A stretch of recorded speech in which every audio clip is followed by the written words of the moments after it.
தமிழ் வரலாற்று பொக்கிஷமாக கருவூலமாக இருக்கக்கூடிய நம்முடைய தமிழ் தேசிய பேரியக்கத்தினுடைய தலைமை செயற்குழு உறுப்பினர் மறுமலர்ச்சி தமிழறிஞர்கள் என்ற நூலை 2-3 ஆண்டுகளுக்கு முன்பே கொண்டு வந்து நம் கைகளிலே தவள வைத்தவர் இப்பொழுது எழுத்தாளர் கதிர் நலவன் அவர்கள்.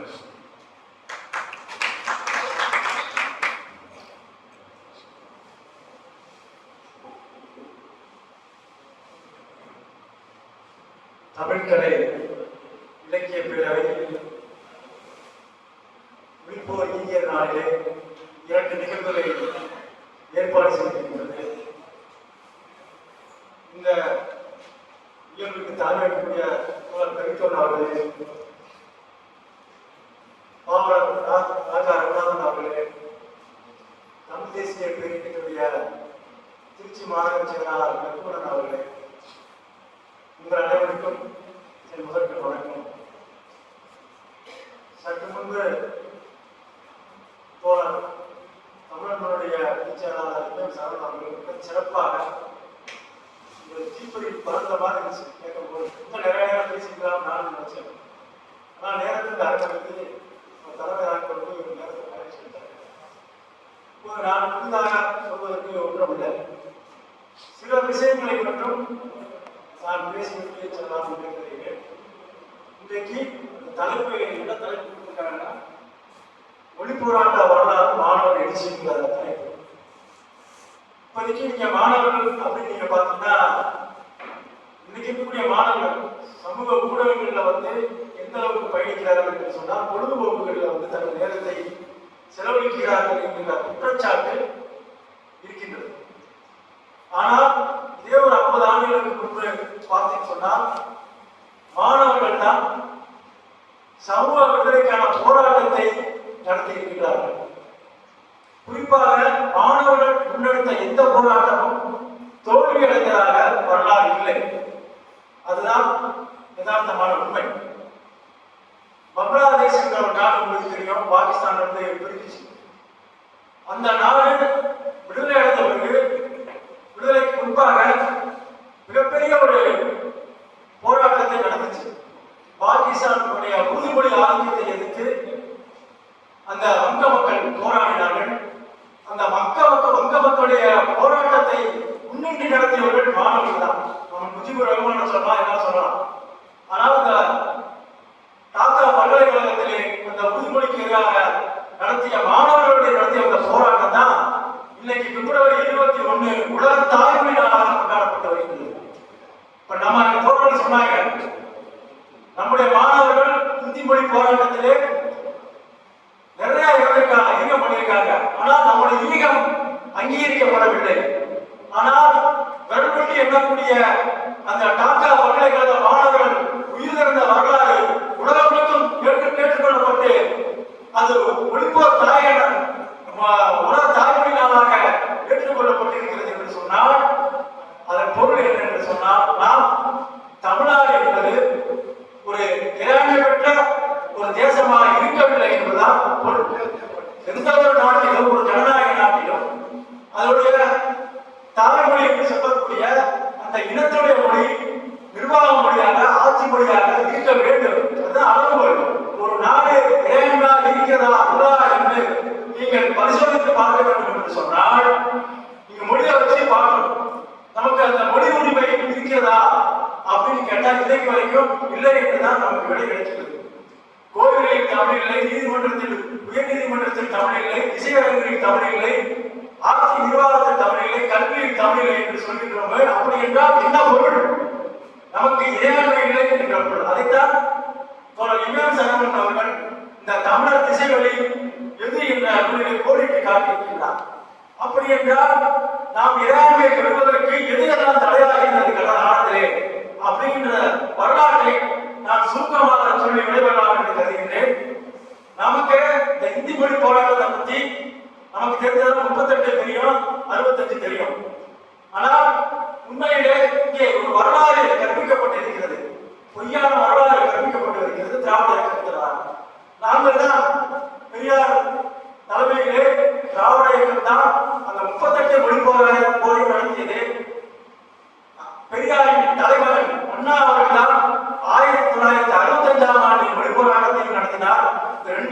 போராட்டம் தமிழர் வரலாற்றிலே மிக முக்கியமாக இருப்பதற்கு காரணமே திராவிட இயக்கம் தான் என்று ஒரு வரலாறு கட்டமைக்கப்பட்டிருக்கின்றது.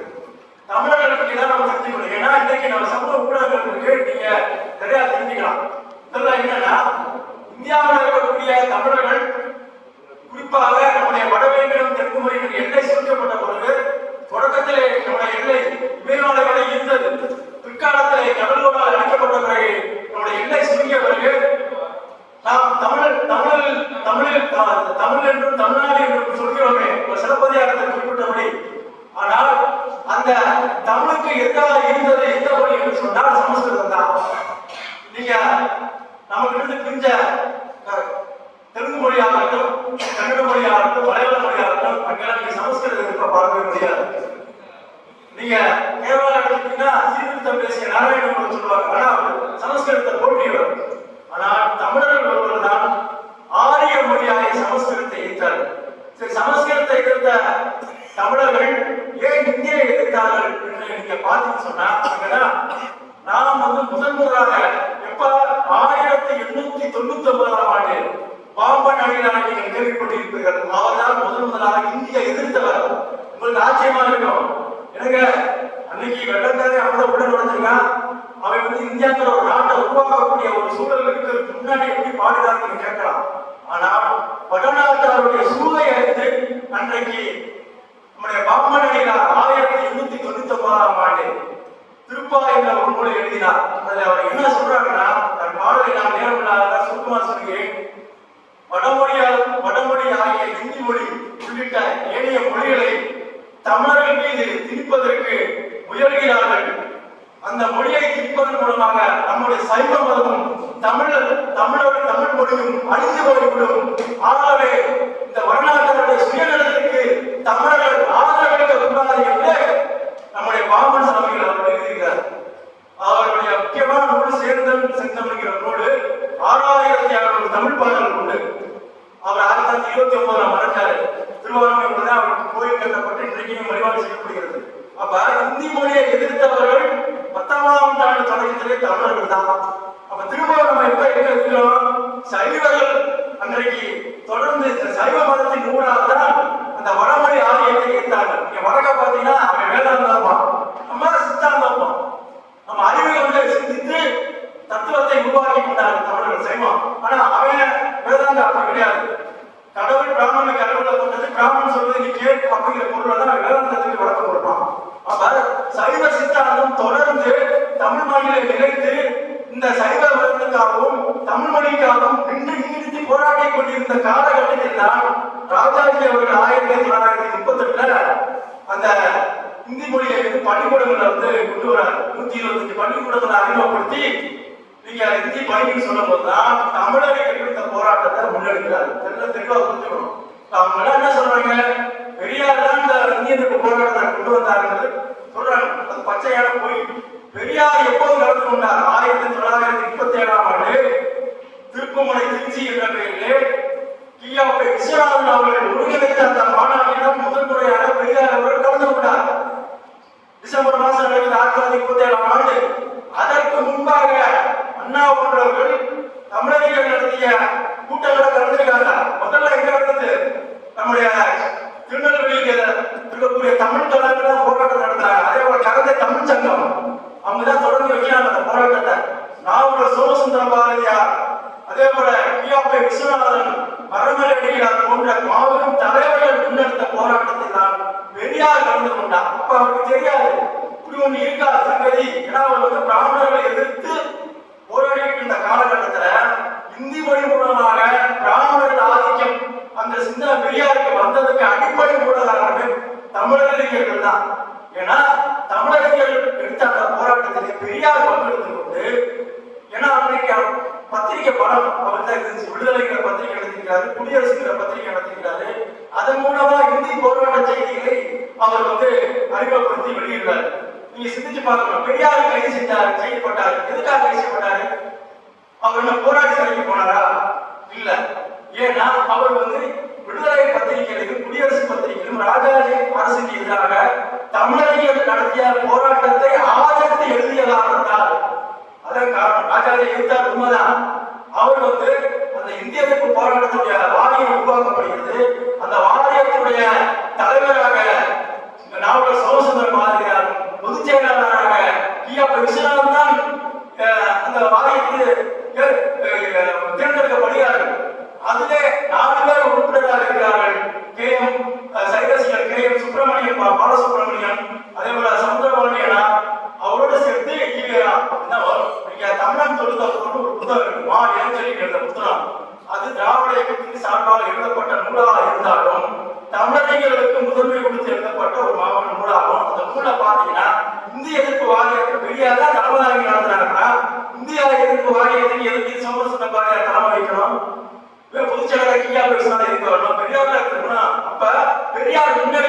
முன்னாடி இருந்து ஆதரவு கொடுத்தார் என்பதை நம்ம மறுக்கவில்லை.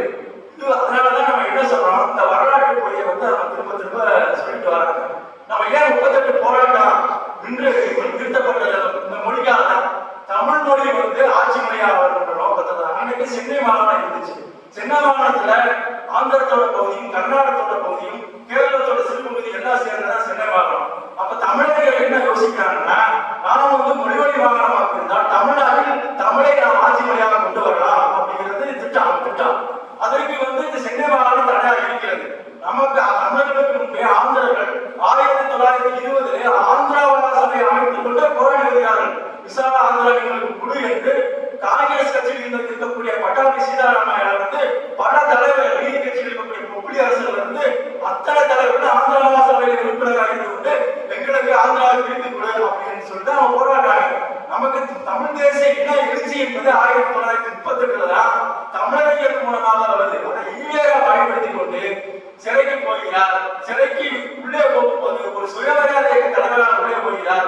சிறைக்கு வெளியே வருகின்ற போது நீதி கட்சி தலைவராக வருகிறார். இதெல்லாம் ஒரு சூழ்ச்சி நடக்குது. என்ன சூழ்ச்சி என்றால், தமிழ் மொழிவழி மாநிலமாக தமிழ்நாட்டை பிரிக்க வேண்டும் என்ற கோரிக்கை நடைபெற்றுக்கிட்டு இருந்த போதே இங்கே எனக்கு முன்னால் பேசிய ராஜா ரத்னான் சொன்னாரே, திருச்சியிலிருந்து ஒரு மிகப்பெரிய பெரும்படை போனது என்று. அந்த பெரும்படை இறுதியில சென்னை கடற்கரையில் குடிவடைகிறது 1938 செப்டம்பர் 11ஆம் நாள். அந்த நாளிலே தான் மரபினடியார் ஒரு சொன்னார், அவர் தலைமையில தமிழ்நாடு தமிழருக்கு என்று முன்மொழியப்படுகிறது. அதை வழிமொழிந்தவராக இருக்கிறார்.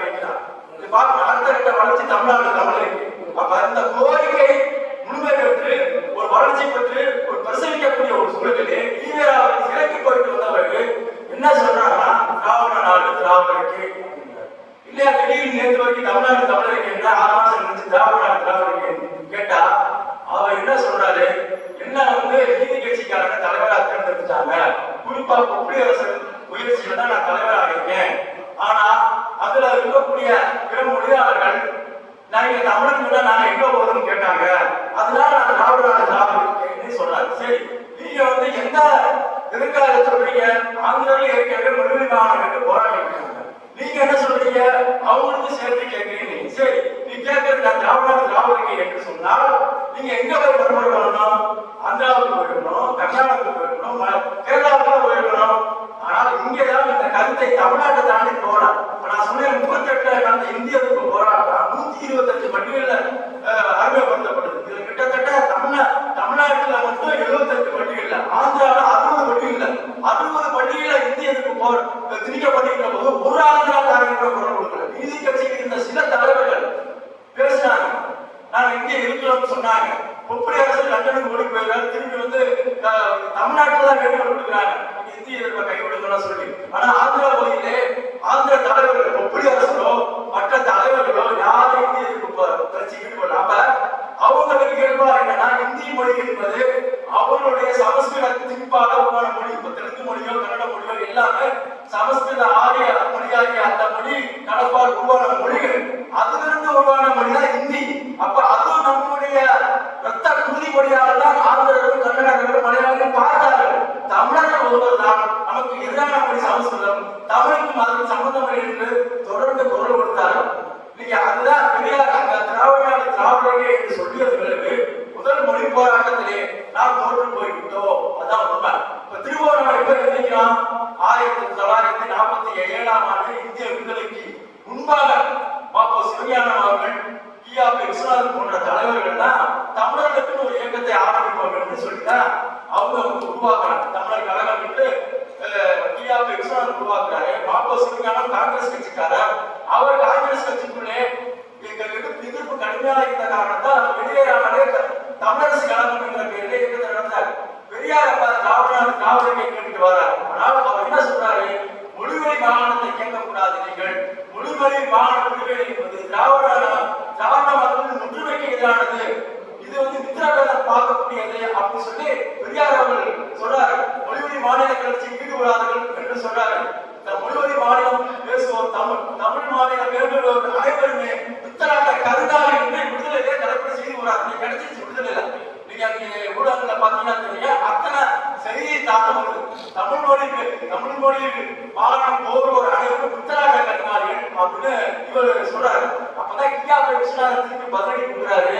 ஐயா, நான் வந்து என்ன பார்த்து பித்தலாட்ட கண்காணி கேட்கிறேன், என்னையும் வாபசி பார்த்து நீங்க ஆந்திராவுக்கு போய் தெலுங்கத்தை பார்த்து நீ பித்தலாட்ட கண்காணி சொல்றதுக்கு உங்களுக்கு துணிச்சல் இருக்கா? இதே கர்நாடகத்துக்கு போய் கன்னடத்தை பார்த்து நீ பித்தலாட்ட கண்காணி என்று நீ சொல்ல முடியுமா? உங்களோட அறிவுக்கும் அனுபவக்கும் இது போன்ற வார்த்தைகளை விடக்கூடாது அப்படின்னு சொல்லி ரொம்பவும் ஒரு சிந்தனையோடு இந்தியா போய் விஸ்வநாதன் ஒரு தமிழ்நாடு வந்து ஒரு விருதுகள் கொடுக்கிறார். அப்ப நம்ம ஒரு பெரியார் என்ன கருதுறாருன்னா, திராவிட நாடு ஒற்றுமைக்கு கேடானது அப்படின்னு நீங்க சொன்னீங்கன்னா நீங்க ஆந்திராவுக்கு போகல. அப்ப ஆந்திராக்காரன் கேட்கிறது நான் எழுதுறாரு. அதே 47ஆம் ஆண்டு ஆந்திர பிரிவினை மிக மிக சரியானது அப்படிங்கிறது. அப்ப எப்படி எது சரிங்க? அதாவது ஆந்திரோட வேலை வாய்ப்புகளை தமிழ் பார்ப்பார்கள். இங்க மட்டும் பாருங்க, தமிழ் பார்ப்பானா எல்லாம் ஒரே இடம் பார்ப்பீங்க. ஆந்திராவில் வந்து அந்த தமிழ் பார்ப்பவர்கள் பிடிச்சிருக்காரு. தமிழ் பார்ப்பவர்களும் தமிழர்களும் ஆந்திரோட வேலை வாய்ப்பை உத்தரவாதங்களில் பருத்தி கொண்ட காரணத்தால் ஆந்திரர்களுக்கு தமிழர் மீது கோபம் வந்து விட்டது. அதனால் அவர்கள் தனிமாநிலம் பெற்று போராடுகிறார்கள். அந்த கோரிக்கை நியாயமானது அப்படின்னு விடுதலை எழுதுறாரு. எவ்வளவு மோசம்! நீங்க என்ன சொல்லணும்? என்னோட திராவிட ஒற்றுமைக்கு எதிரானது அப்படின்னு ஆந்திரத்தை பார்த்து கண்டிச்சுக்கணுமா இல்லையா? கேட்கல. அப்பதான் அவர் தெளிவாக இருக்கிறார். அவர் எதிர்பார்த்த அந்த திராவிட மக்கள் அவங்க மொழியில அவங்க புரிஞ்சு போனதுதான் பெரியாருடைய கொள்கையாக 47ஆம் ஆண்டு இருக்குது. இப்ப நீங்க பாத்தீங்கன்னா இந்த திராவிட கோரிக்கை குறித்து மொழிமொழி மாகாணம் வந்த பிறகு 1956 கிடைக்குது. விடுதலைக்கு முன்பாக 56ஆம் ஆண்டு நமக்கு மொழிமொழி குழுலாம் கொண்டாங்க. இப்ப 56ல வந்து நமக்கு மொழிமொழி மாநிலம் கிடைச்ச பிறகு கூட நம்முடைய தாய்மொழியாக தமிழ் மொழி ஆட்சி மொழியாக நிர்வாக மொழியாக வந்ததான்னா கிடையாது. ஏன்னா ஏற்கனவே கிரியேசனம் சொன்ன இந்திய அரசியலமைப்பு சட்டம் அது என்ன சொல்றது அப்படிங்கிறத பார்க்கணும். நம்ம இன்னைக்கு என்ன நினைக்கிறோம்? இந்திய அரசியலமைப்பு சட்டத்தின் மூலமாக நமக்கு வாக்களிக்கும் உரிமை கொடுத்திருக்காங்க, பெண்களுக்கு எல்லா உரிமையும் கொடுத்திருக்காங்க, எல்லா உரிமையும் உள்ளதான் அப்படின்னு சொல்றாங்க. அது மோசடித்தனமானது. விடுதலை பெற்ற இந்தியாவில் வந்து இந்திய அரசியல் சட்டம் உருவாக்குவதற்காக ஒரு குழுவை போடுறாங்க. அந்த குழு வந்து 1949ஆம் ஆண்டு தான் குடியரசு சட்டம் வந்து நமக்கு. அப்ப அந்த குழு 49ஆம் ஆண்டு போடப்பட்ட போது அதுக்கு தலைமை தாங்கின கோபால்சாமி ஐயங்கார்.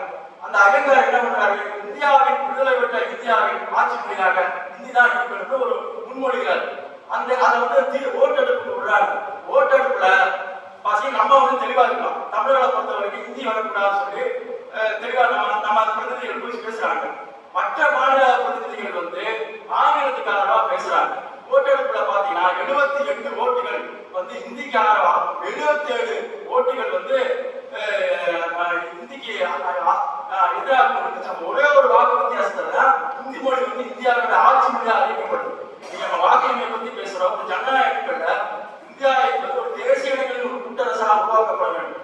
ஜனநாயக அடிப்படையில் நீங்க பாத்தீங்கன்னா ஒரே ஒரு வாக்கு தானே. நீங்க ஒரு கணக்கு பாருங்க, ஹிந்தி பேசக்கூடிய மக்கள் தொகை அதிகமா, ஹிந்தி பேசாத மக்கள் தொகை அதிகமான்னு கேட்டா ஹிந்தி பேசாத மக்கள் தொகை தான் அதிகம். அப்ப நீங்க 77 ஓட்டை வச்சுதான் நீங்க என்ன பண்ணிருக்கணும்? தேசிய இனங்களின் மொழிகளை நீங்க வந்து தேசிய மொழிகளாக அறிவிச்சிருக்கணும். அப்ப அவங்க செய்யல. இப்ப 49 காலகட்டம். அப்ப 50ல வந்து ஒரு முடிவு எடுக்கிறாங்க. அரசியலமைப்பு சட்டத்துல இந்த குழுவோட அறிக்கையை வந்து போட்டாங்க. அப்ப 50ல வந்த பிறகு திரும்ப 1955ல ஒரு ஆட்சி மொழி குழு போடுறாங்க. இந்த ஆட்சி மொழி குழு என்ன சொல்லுதுன்னா, இப்ப ஹிந்தி பேசாத மாநில மக்கள் இருக்கிறாரு, குறிப்பா சென்னை மாநில மக்கள் வந்து இந்திய வந்து கடுமையா இருக்கிறாங்க. அப்ப வந்து நாம வந்து இந்தியை ஏற்றுக்குவதற்கு ஒரு வழிமுறை பண்ணணும் அப்படிங்கறதுக்காக அந்த ஆட்சி மொழி குழு வந்து என்ன சொல்லுதுன்னா, அதாவது ஹிந்தி பேசாத மாநிலங்கள்ல வந்து நீங்க வந்து ஹிந்தியையும் ஆங்கிலத்தையும் கத்துக்கணும்.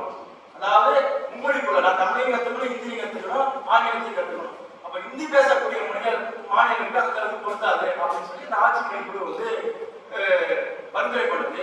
அதுக்கு பிறகு அது வந்து சுப்ரீம் விட்டு நாடாளுமன்ற குழு ஒன்று போடுறாங்க. அந்த நாடாளுமன்ற குழு என்ன பரிந்துரை பண்ணுது? அதாவது இந்திய வந்து அந்த ஆட்சி மொழி குழுல வந்து முக்கியமான ஒரு பரிந்துரை என்னன்னா, 1950ஆம் ஆண்டு அரசியல் சட்டம் வந்த பிறகு 15 ஆண்டுகளுக்கு மட்டும்தான் ஆங்கிலம் வந்து துணை ஆட்சி மொழியாக இருக்கும். அதன் பிறகு வந்து ஹிந்தி வந்து எல்லா மாநிலமும் ஆட்சி மொழியாக இருக்கும் அப்படிங்கிற அந்த பரிந்துரை கொடுக்குறாங்க. ஆனா அந்த நாடாளுமன்ற குழு என்ன சொல்லுது? நான் வந்து மாநிலங்கள் வந்து விருப்பப்பட்டா வந்து 65க்கு பிறகு 1965க்கு பிறகு திருத்தம் செய்து நம்ம வந்து தள்ளி போடலாம்ன்ற ஒரு பரிந்துரை கொடுக்குது. அந்த குழு கூட இந்தியாவில் இருக்கக்கூடிய தேசிய மொழிகளை ஆட்சி மொழியானால அறிவிக்க முடியல. அவங்க வந்து தெளிவாக அந்த இந்தியை வந்து ஒவ்வொரு காலகட்டத்துல அவங்க நெருக்கமாக கொண்டு வராங்க. அப்படியே திரும்பவும் அந்த மும்மொழி கொள்கையை வந்து மறைமுகமா திருத்துறாங்க. அதன் பிறகு பாத்தீங்கன்னா திராவிட முன்னேற்ற வரலாறு வரும். எப்படி பெரியார் 38 போராட்டத்திலே திராவிடர்கள் என்று சொல்லி ஏமாற்றினாரோ அதே போல அண்ணா அவர்களும் இந்த மொழிப்போரையை நம்ம ஏமாற்றினார் என்ற வரலாறை வந்து நம்ம அடிப்படையாக தெரிஞ்சுக்கணும். உண்மையிலே திமுக பங்களிப்பு இந்திய போராட்டத்திலே மிகச்சிறந்த பங்களிப்பு தான், நான் மறுக்கவில்லை. ஆனால் இந்திய எதிர்ப்புக்கு தூண்டுகோலாக இருந்த அந்த அண்ணாவே பார்த்தீங்கன்னா நேருவோட உறுதிமொழியை ஏற்றுக்கிறார். நேரு உறுதிமொழி என்ன சொல்றாருன்னா 1963 வாக்கில் ஒரு உறுதிமொழி தரார். ஈவிகே சம்பத் நாடாளுமன்ற உறுப்பினராக இருக்கிறாரு. அவருக்கு என்ன உறுதிமொழி தராருன்னு சொன்னா, இந்தி பேசாத மக்கள் விரும்பும் வரை இந்தியோடு ஆங்கிலம் துணை ஆட்சி மொழியாக இருக்கும் அப்படின்னு ஆட்சி கொடுத்தாரு. அதாவது இந்தி பேசாத விரும்பும் வரைன்னா என்ன, விரும்பிட்டா இந்தியா கொண்டு வந்துள்ள பொருள். அப்ப இந்த உறுதிமொழியை வந்து கொடுத்தோன்னா அண்ணாவுக்கு ஒரே மகிழ்ச்சி. அதை உடனே அறிவிக்கிறார். எப்ப 68 காலகட்டத்துல பல மாநாடுகள்ல குறிப்பா பாத்தீங்கன்னா கோடம்பாக்கத்துல ஒரு மாநாடு நடத்துறாரு. அந்த மாநாட்டில் கூட என்ன தீர்மானம் பண்றாங்க, ஏன்னா பிரதமர் நேரு வாக்குறுதி கொடுப்பாரு. ஆனால் ஜனாதிபதி என்ன சொல்றாரு, நீங்கள் வந்து ஆங்கிலம் என்பது தற்காலிகம் தான், ஹிந்தி தான் இந்தியாவின் ஆட்சி மொழி என்பதை மனதில் கொள்ளுங்கள் என்று வெளியே பேட்டி கொடுப்பாங்க. உடனே இதை கண்டிச்சு கோடம்பாக்கத்துல அண்ணா ஒரு மாநாடு போடுறாரு. அப்ப குடியரசுத் தலைவருக்கு கருப்பு கொடி காட்டணும் அப்படின்னு முடிவெடுத்த போது நேரு வந்து உறுதிமொழியை சொன்னோன்னா நேரு கொடுத்த உறுதிமொழியை காப்பாற்றினால் போதும் சொல்லிட்டு அண்ணா அவர்கள் வந்து அந்த கருப்பு கொடி போராட்டத்தை 1960 கைவிட்டார். உண்மையிலேயே பாத்தீங்கன்னா இந்திய அரசியலமைப்பு சட்டத்துடைய அந்த 17வது பிரிவு தான் முக்கியமான பிரிவு. அந்த 17வது பிரிவுக்கு எதிராக தான் திமுக வந்து கடும் போராட்டங்களை முன்னெடுத்ததுக்கு நம்ம மறுக்கல. அதே சமயத்துல இந்த நேருவின் உறுதிமொழி அப்படிங்கிற விஷயத்தை வந்து அவங்க வந்து தெளிவா சொல்றாங்க. அவங்க என்ன சொல்றாங்க, நேருவின் உறுதிமொழி வந்து சட்டமாக்குனாங்கன்னா அதுவும் கிடையாது. கிட்டத்தட்ட 17வது அரசமைப்பு படி பாத்தீங்கன்னா 349 351 வரைக்கும் படிச்சு பாத்தீங்கன்னா தெளிவா சொல்லுது. 343வது பிரிவு அது தெளிவா சொல்லுது, இந்தி தான் இந்தியாவுடைய ஆட்சி மொழி அப்படின்னு தெளிவா சொல்லுது. அதே போல 344வது இந்த உறுப்பு என்ன சொல்லுதுன்னா, இந்தி மொழியை வெவ்வேறு பயன்படுத்துவது தொடர்பாக ஆராய்ந்து அறிக்கை அளிப்பதற்கும் ஆணையும் நாடாளுமன்ற குழு அமைப்பு தொடர்பான 344வது பிரிவு சொல்லுது. 345 ஒரு பிரிவு வருது. 345வது உறுப்பு மாநிலத்தின் ஆட்சி மொழி அல்லது மொழிகள் தொடர்பானது. இந்த உறுப்பின்படி மாநில சட்டமன்றம் சட்டத்தின் வாயிலாக அந்தந்த மாநிலத்திற்குரிய மொழி அல்லது மொழிகளையோ இந்தியையோ மாநிலத்தின் ஆட்சி மொழி அல்லது மொழிகளாக ஏற்றுக்கொள்ளாது. அதாவது அந்த மாநிலங்கள் நீங்க விருப்பப்பட்ட அவங்க தாய்மொழியோட இந்திய சேர்த்து கற்றுக்கலாங்கிறத 344வது பிரிவு. அதே போல 346வது ஒரு பிரிவு இருக்கு. மாநிலங்களுக்கு இடையிலும் மாநிலத்துக்கும் இந்திய ஒன்றத்துக்கு இடையிலும் செய்தி தொடர்புக்கான ஆட்சி மொழி தொடர்பு சொல்லுது. அதுல என்ன சொல்றாங்கன்னா, இந்த உறுப்பின்படி ஒன்றிய அரசின் ஆட்சி மொழி எதுவோ அதுதான் இன்றைய தொடர் மொழியாக இருக்கும். ஆனால் 2 அல்லது 2க்கும் மேற்பட்ட மாநிலங்கள் இந்தி மொழியை தொடர் மொழியாக வைத்துக் கொள்ள உடன்பட்டால் அவை எவ்வாறு வைத்துக் கொள்ளாங்க. அதாவது மாநிலங்களுக்கு விருப்பப்பட்டா இந்திய வச்சுக்கோங்க அப்படின்னு சொல்றப்ப எல்லாம் நீங்க ஒன்றியத்தோட தொடர்பு கொள்வதற்கும் அதே இந்தி மொழி தான், மாநிலங்களோட தொடர்பு கொள்வதற்கும் அதே இந்தி மொழி தான். நீங்க உண்மையை நினைச்சு பார்க்கணும், சோவியத் லெனின் தலைமையில் ஜாராட்சி பிடித்தப்பட்ட பிறகு சோவியத்துடைய அரசியல் சட்டம் வந்து பிரிந்து போக உரிமை வந்து வழி இருக்குது. அங்க வந்து என்ன ஒரு மொழியை நீங்க கேட்கலாம். 14 இந்தியாவுக்கு மிகப்பெரிய நாடு, தேசிய இனங்கள் அதிகமாக கொண்ட ஒரு நாடு, நம்ம கம்யூனிகேஷன் லாங்குவேஜ் ஒன்று இருக்கணும்னு நீங்க சொல்லலாம். சொல்ற மொழி ஒன்று இருக்கணும்ல, சரி ஹிந்தி தான் வேணாம் இங்கிலீஷ் ஆரம்பிக்கலாம்னு நீங்க நினைக்கலாம். ஆனா அது அடிப்படையான தவறு. ஏன்னா சோவியத் யூனியன் லெனின் அவர்கள் தெளிவாக அந்த அரசியலமைப்பு சட்டத்திலே வந்து தெளிவாக சொன்னாரு, தொடர்பு மொழி என்பது எதுவுமே கிடையாது. இப்ப நான் வந்து கஜகஸ்தான்ல இருக்கேன், சோவியத்தோட நான் தொடர்பு கொள்ளணும்னா நான் என்னோட கஜகஸ்தான் மொழியிலே வந்து எழுதுவேன், 2 மொழியிலே நான் கடிதம் எழுதுவேன். அதே போல ஒரு மொழிமாற்று வாரியம், அதே போல அந்த ரஷ்ய மொழியில வந்து அவங்க கடிதம் எழுதுவாங்க. மொழிமாற்று வாரியத்திலே அமர்ந்து மொழிபெயர்த்து இந்த கடிதம் பதில் கொடுக்கணும். அப்ப தொடர்பு மொழிகளை ஒன்றும் தேவையில்லை, அந்தந்த மாநிலங்கள் அந்தந்த தாய்மொழியிலே தொடர்பு கொள்ளலாம் சொல்றோம். இப்ப நம்ம என்ன சொல்றோம், கேரளாவோட தொடர்பு கொள்ளணும்னா நான் வந்து இங்கிலீஷ்ல எழுத முடியும், இன்னைக்கு அரசியல் கட்டா தான் சொல்லுது. நீங்க மலையாள மொழியில நான் தமிழ் மொழி எழுத முடியாது. அதே மாதிரி கேரளால வந்து அவரோட தாய்மொழியில எனக்கு கடிதம் எழுத முடியாது. அதே போல நான் மத்திய அரசுக்கு ஒரு தாக்கீது, ஒரு வேண்டுகோள், ஒரு சட்டமன்ற தீர்மானம் ஏதாவது நீங்க ஆங்கிலத்தில் எழுதலாம், இல்லை ஹிந்தியில எழுதலாம். இல்லை என்னோட தாய்மொழி எழுத முடியாது.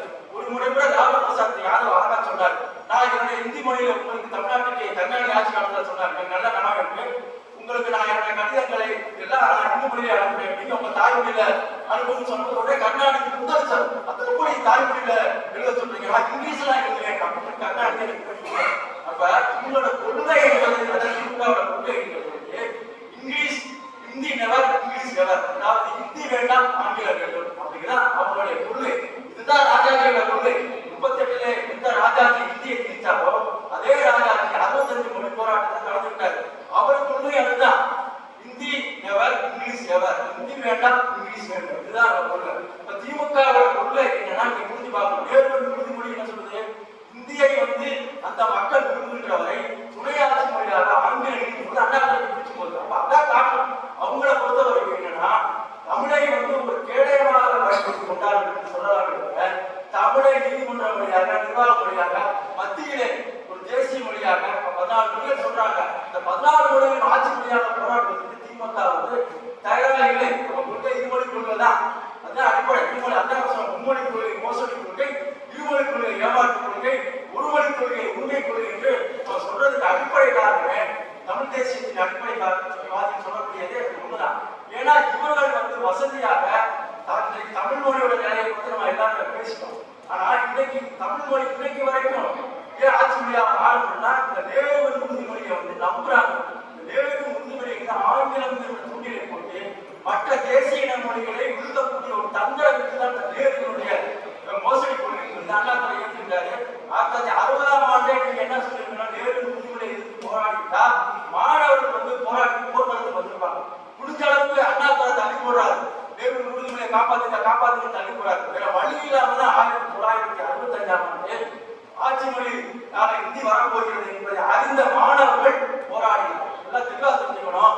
திமுக அந்த போராட்டத்தை நடத்தவே இல்லைங்கிறத நம்ம தெளிவா புரிஞ்சுக்கணும். இன்னைக்கு வரலாறு கத்தியம் செய்யப்படுகிறது. திமுக தான் நடந்துட்டு கிடையவே கிடையாது. மாணவர்கள் அறிவிக்கிறார்கள் ஜனவரி 26ஆம் நாளே துக்க நாளாக குடியரசு நாளாக. ஏன்னா ஜனவரி 26 அமலாக போகுது ஹிந்தி மொழி. அப்ப அதை எதிர்த்து அறிவிக்கின்ற போது திமுகவும் நாம் இந்த சமயத்துக்கு சும்மா இருந்து விடக்கூடாது என்று நாங்களும் துக்க நாளாக அறிவிக்கிறோம் என்று அறிவித்தார்கள். ஜனவரி 25ஆம் தேதி மதுரை தான்.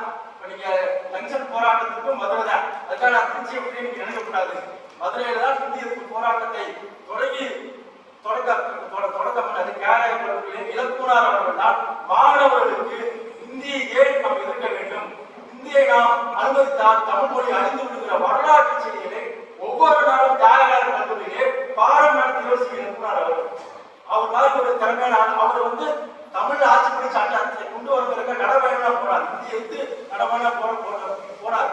உண்மையிலே அந்த காலகட்டத்தில் பேராசிரியரை கைது பண்ணி தேசிய பாதுகாப்பு சட்டத்தில் அன்றைக்கு இந்த 10 வருஷத்துல சிறைப்படுத்தி மாணவர்கள் போராட்டம் நடத்திட்டு இருக்க போதே மதுரையில மேலவாசி இந்தியா வருகின்ற போதே அதனால அந்த ஊழல் நடத்தக்கூடிய மாணவர்களை வெற்றியாளர் காங்கிரஸ்காரர்கள் வெற்றியவர்கள் இந்த செய்தி பல ஊர்களில் வெடிக்குது. மறுநாள் விடிய காலையில் 25ஆம் தேதி மாணவர் போராட்டம் நடந்துகிட்டு இருக்கும் போது பெரிய அளவில் கழகம் வெடிக்குது.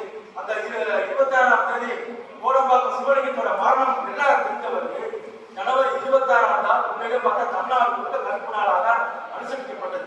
திமுக வீட்டிலே கருப்புப்படி, மாணவர்கள் விடுதலை கருப்புப்படி, கல்லூரிகளிலே கருப்புப்படி, எல்லா இடங்களையும் பார்த்தீங்கன்னா மாணவர்களுடைய அந்த எழுச்சி மிகுந்த போராட்டம் இருக்கப்பா பெரிய அளவுக்கு சொல்ல முடியாது. அன்னைக்கு இருந்த ஆங்கில ஸ்டேட்மெண்ட் ஆங்கில வந்துச்சு, தெளிவா தெரிஞ்சு வெள்ளையனை வெளியேற என்ற போராட்டம் 48 நடந்தவங்க அது நகரங்களை தாண்டி கிராமங்களுக்கு விரிவடையவில்லை. ஆனால் இந்த மாணவர்கள் நடத்தக்கூடிய இந்த மொழி போராட்டம் தான் நகரங்களை கடந்து கிராமங்களை தாண்டி போய் சொல்லி தெளிவாக அன்னைக்கு குறிப்பிட்டு அதை புரிஞ்சுக்கணுங்கன்னா அவ்வளோ ஒரு தீர தெரிந்த போராட்டம் மாணவர்கள் நடத்திய போராட்டம். 38 போராட்டம் தமிழர்கள் நடத்திய போராட்டம். அவர்கள் வைத்த கோரிக்கை தமிழுக்கு மாற்று, இந்திக்கு மாற்று தமிழ் என்றுதான் சொன்னார்கள். ஆனால் திராவிட இயக்கம் என்ன சொல்லுனா தமிழர்கள் போராட்டத்திலிருந்து மாணவர் நடத்திய போராட்டத்தை என்ன சொல்லுனா தமிழுக்கு மாற்று ஆங்கிலம் அப்படின்னு சொன்னாங்க. இப்ப இந்த சுபவியை பத்தி தான் சொன்னாங்க. எங்களுக்கு தெரிஞ்ச அந்த காலத்துல பேசுவார். இந்திவாளால் பட்ட தமிழ் மொழி இந்திவாளால் பட்ட காயங்களை விட ஆங்கில கடையத்தால் பட்ட காயங்களை அதிகம் நம்ம சுபவியை அந்த காலத்துல பேசுவோம். அப்ப தமிழ் தேசியவாதியா இருந்தார். இன்னைக்கு திராவிடவாதி ஆகினால இன்னைக்கு வேற மாதிரி மாத்தி பேசுவார். இப்ப தோழர் எனக்கு முன்னாடி சொன்னாங்கல்ல பெரியாரா பிரபாகரனா விவாதம் ஓடிக்கிட்டு இந்த விவாதம் நடத்துல ஒரு காலத்துல இனிங்கிற பத்திரிகையில போடுவார் பெரியாரா பிள்ளையாரா. அன்னைக்கு பிஜேபி காரங்க கிடையாது அந்த பிள்ளையார் ஒரு நடத்தி கலவரத்தை ஏற்படுத்தி பெரியாரோட கைத்தறி பெரியாருக்கு தடுத்து நிறுத்தலாம் எழுதினார். ஆனா இன்னைக்கு பெரியாரா பிரபாகரனா என்ற வாதம் வந்திருக்கு. நான் பிரபாகரனையும் பெரியாரையும் நான் ஒப்பிடக்கூடாது. என்னை பொறுத்த வரைக்கும் எதிர்தான் நிறுத்தக்கூடாது. ஆனால் பெரியார் பிரபாகரனுக்கு தகுதியானவர் கிடையாது என்ற உண்மையை நம்ம அந்த ஒப்பிட முடியாது. பிரபாகரோட இலக்கு என்ன, பெரியாரோட இலக்கு என்ன அப்படிங்கிறத நீங்க ஒப்பிட்டு பார்த்தீங்கன்னா தெளிவா தெரியும். அடிப்படையில பிரபாகர் வந்து தமிழர் தொன்மையை போட்டியவர். அவருடைய புலிக்கொடி சின்னத்துல பாத்தீங்கன்னா புலிக்கொடி இருக்குல்ல, அது யாரோட கொடி? சோழருடைய கொடி. ஆனால் பெரியார் மூவேந்தர் பயன்படுத்திய அந்த சோழர் கொடியையும் சேர கொடியையும் இந்த மூவேந்தர் கொடியை இழந்து பேசியவர். பிற்போக்குவாதிகள் இன்னைக்கு என்ன மீனா வச்சு பேச போற அப்படியே பேசிட்டாங்க. நீங்க வந்து அவருடைய எழுத்துக்களை படிக்கலாம். சோழர் கொடியில போய் பாண்டியன் கொடியில மீனை வச்சிருக்க, சோழர் கொடியில புலியை வச்சிருக்க, வில்ல வச்சு சேர கொடி வில்ல வச்சிருக்க, துப்பாக்கியாடா நீ வைக்கணும். இன்னைக்கு நவீன காலத்துல எதுக்கு பழங்காலத்தை அப்படி கட்டி அழுகிற பெரியார் பேசுற பேச்சு. பிரபாகரன் பெரியார் பேச்ச கேட்டா சோழர் கொடி வச்சாரு. இன்னைக்கு பெரியார் உருவாக்கிய பண்பாடு ஏதாவது ஒரு சொல்லு எனவே கிடையாது. இன்னைக்கு வரைக்கும் சுயமரியாதை திருமணம் சொல்றாங்க. ஒரு சில பேர் அதை எடுத்துக்கிட்டாங்க. நம்முடைய சைவர்கள் அந்த திருமணத்தை பிராமணர் அல்லாத திருமணத்தை நடத்துவதற்காக எவ்வளவு போராட்டம் நடத்திருக்காங்க. அதையெல்லாம் சுற்றுநூறா உடைத்தெடுத்தவர் ஈவே ராமசாமி. 1940ஆம் ஆண்டு நம்முடைய பரமநடிகர் கா. சுப்பிரமணிய பிள்ளையும் எல்லாரும் சேர்ந்து கொண்டு தமிழர் மத மாநாடு, ஏன்னா இந்து மதத்தின் பிடியிலிருந்து தமிழர் மதத்தை விடுவிக்க வேண்டும், அது சைவமாக இருக்கலாம், வைணவமாக இருக்கலாம், எந்த மதமாக இருக்கலாம் சொல்லி ஒரு மாநாட்டுக்கு ஏற்பாடு செய்கிறார்கள். அந்த மாநாட்டிலே காலையில் அனுப்பிவிட்டு எதிராக தூண்டிவிட்டவர் தான் ஈவே ராமசாமி. அப்ப இவரும் சைவத்தை திட்டுவார். ஒரு பக்கம் என்ன சொல்லுவாங்க, இந்து இல்ல இந்து மதத்தை படிப்பாங்க. ஆனா தமிழருக்கு வந்து சைவ மதம் வைணவ மதம் தான். அப்புறம் இன்னொரு பக்கம் என்ன பேசுவாங்க, சைவ மதம் வந்து பார்ப்பன மதம், வைணவ மதம் பார்ப்பன மதம். அப்படி ஏதாவது வழிகாட்டு ஒரு மாற்று சிந்தனையை உருவாக்கினா இல்லையா? ஒரு திருமண முறையில கூட நீ சுயமரியாதை திருமணங்கிறத ஒரு சில திருமணங்கள் நடந்திருக்கலாம். அந்த தாலி வெட்டி அதை வெட்டி இப்பெல்லாம் கீஸ் போட்டு தாலி வெட்ட திருமணம் நடந்திருக்கு. குடும்பம் அவ்வளவு கேவலமா நடந்துருவாரு. ஏன் மக்கள்கிட்ட போயிச்சாங்க? சைவர்கள் பாத்தீங்கன்னா பரமநடிகர் கொடுத்தாரு. புத்த திருமண முறை இருக்கணும், சைவ ஓதுவாரை வைத்துக் கொண்டு தேவார திருவாசம் அடிப்படையில் தான் அதை உருவாக்குறாங்க. ஈவேரா வந்து எடுத்தாரு. நான் நேரத்தில் அறிஞர் வச்சு முடித்துக் கொள்ள விரும்புகிறேன். இந்த திருச்சி மண்ணில் இருக்கிறது கீழப்பழுவூர் சின்னசாமி இறந்த நான் வந்து இந்த கீழப்பழுவூர் சின்னசாமி பற்றி தோழர் ரொம்ப சிறப்பா சொன்னாங்க. ஆனா பெரியார் கீழப்பழுவூர் சின்னசாமியை பற்றி விடுதலை என்ன சொல்றாங்க கோவம். ஈவேரா நான் பெரியார் தான் உச்சரித்து பழக்கம். இன்னைக்கு எல்லாரும் ஈவே ராமசாமி சொல்றோம்னா அந்த அளவுக்கு தமிழ் மொழிக்கு எதிராக, தமிழ் மொழிக்காக உயிர் நீத்த ஈகைகளை கொச்சப்படுத்தி கேவலப்படுத்தி எழுதியிருக்கிறார். கீழப்பழுவூர் சின்னசாமியை பற்றி அவர் என்ன எழுதிக்கிறாருன்னா, கீழப்பழுவூர் சின்னசாமி வந்து ரொம்ப கஷ்டப்பட்டாரு, போலீஸ்ல சேர்க்கணும்னு ஆசைப்பட்டாரு, ஆனா வேலை கிடைக்கல. அதுக்காக ஒரு நண்பர்கிட்ட போய் ஒரு 50 ரூபாய் வாங்கிட்டு போனாரு. வாங்கிட்டு திருப்பி கொடுக்கல, திடீர்னு சென்னைக்கு போயிடாரு. அந்த நண்பர் ஏன் பணம் கொடுக்கலன்னு கேட்கின்ற போது முதலியார் வந்து ஈவேரா வந்து ஒரு சாதி ஒழிப்பு போராடுகிறாங்க. ஒரு பெரியார் சொன்னாங்க, பெரியார் எழுதுறாங்க, முதலியார் ஏன் என்ன பணத்தை கொடுக்கலன்னு அந்த கடன் கொடுத்த நண்பர் கேட்டாரா. அவர் உண்மை துக்கப்பட்டு ஐயோ நம்ம பணம் கேட்டுட்டாரு அப்படின்னு ரொம்ப குறுகி ஒரு தாழ்வு மனப்பான்மை வந்து கீழப்பழுவூர் சின்னசாமி வந்துருச்சான். உடனே அவன் அம்மாட்ட போய் சொன்னா, ஏண்டா அவனுக்கு கடன் வாங்கிட்டு அம்மா சத்தம் கொடுத்தான். அதன் பிறகு அவர் போய் கடனை கொடுக்க முடியுங்கிற ஆத்திரம் தாங்க அவன் தீக்குளிச்சு இறந்துட்டாரு. அப்படி சொன்னதோடு மட்டும் இல்லாமல் அன்றைக்கு தீக்குளித்து இறந்த போது எம்ஜிஆர் அவர்கள் போய் 5000 ரூபாய் பணம் கொடுத்தாரு. கொடுத்த ஒரு செக்கு கொடுத்தாரு. அது வந்து காசு கொடுத்தாரு, பணமா மாற்றப்படவில்லை. ஆனா இவர் பெரியார் என்ன இருக்காரு, எம்ஜிஆர் கொடுத்து சமாதானம் பண்றாரு. ஆனாலும் கூட குடும்பத்தினரை வந்து திமுகவினர் போய் மிரட்டுகிறார்கள். என்ன மிரட்டுகிறாங்கன்னா, கீழப்பழுவூர் சின்னசாமி வந்து அவருக்கு ஒரு திமுக உறுப்பினர் அப்படின்னு நம்ம பெற்றோர்கள் வந்து அறிக்கை விட சொல்லுங்க, அப்பதான் அந்த பணத்தை அவங்களுக்கு கொடுப்போம்னு சொல்லி திமுகவினர் மிரட்டினார்கள் அப்படின்னு சொல்லி பெரியார் எழுதுறாரு. எவ்வளவு கேவலமா இருக்க. நம்ம கீழப்பழுவூர் சின்னசாமின்னா நம்ம தோழர் சொன்ன மாதிரி அவன் அடிப்படையில வந்து இன்னைக்கு அவங்க திராவிட பிடிக்காம அன்னைக்கு வந்தாரு. கீழப்பழுவூர் சின்னசாமி படித்த இதழ்கள் அனைத்து மற்ற முரசொலி, நம்நாடு, சுயமரியாதை இதழ்கள் தான் ஒவ்வொரு நாளும் படித்தான். உண்மையிலே தோழர் சொன்ன மாதிரி மகனுக்கு திராவிட சக்தி பேர் வச்சிருக்காரு. பெரியார் கூறுகட்ட பெரியாரு, நீ திராவிட நாட்டுக்காக இல்ல, திராவிட மகனுக்கு திராவிட செல்வியின் பேர் வச்சிருக்காரு. அதுதான் கீழப்பழுவூர் சின்னசாமியை அதிகப்படுத்தாமல் கொச்சப்படுத்தாமல் நீ எழுதிருக்க மாதிரி இல்லையா? அப்ப ஈவேராவுடைய நோக்கம் என்பது தமிழ் மொழிக்கோ, தமிழினத்துக்கோ, தமிழர் தாயகத்துக்கோ எதிரான.